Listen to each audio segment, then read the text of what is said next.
that was a remarkable moment right there. You know, I believe that we are highly intuitive people, but we have been so conditioned not to trust our instinct. Where do you get the courage to trust your instinct and not know what the rules are?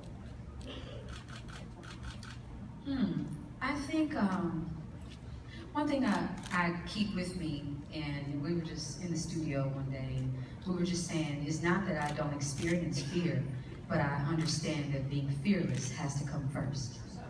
And I think that's what I try to remind myself, like, it's okay, fear is like, you know, your friend, it's with you, you get it, you hear it, it's in your back of your mind, it's competing against, you know, your fearless side, and you just say, you know, it's not that I don't experience fear, accept it, acknowledge it, but fearlessness has to come first.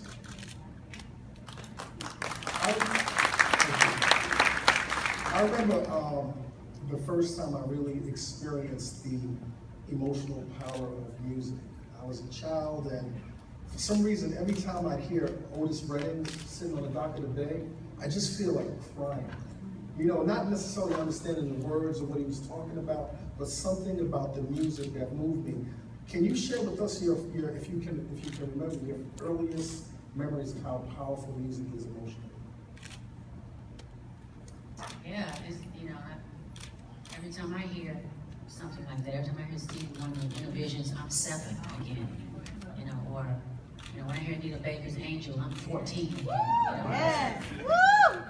I think music is the fifth element.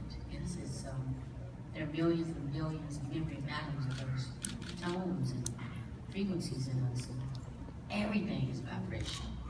So that music moves parts of us around and helps us to develop and helps us to grow, which will cause that nostalgia whenever you hear it. So it's sometimes it comes from parts of us that we don't want to let go of. You know, and the music still holds those elements.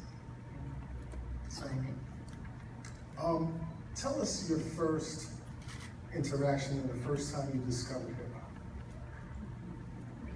Both of y'all. She started out, she was apples, honey. I was an MC before I was a singer. That's what I thought I wanted to be.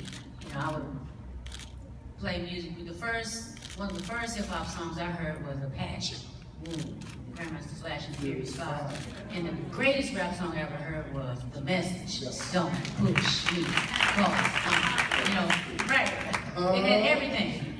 Sonically, it was real ill. Sonically, musically, social, political.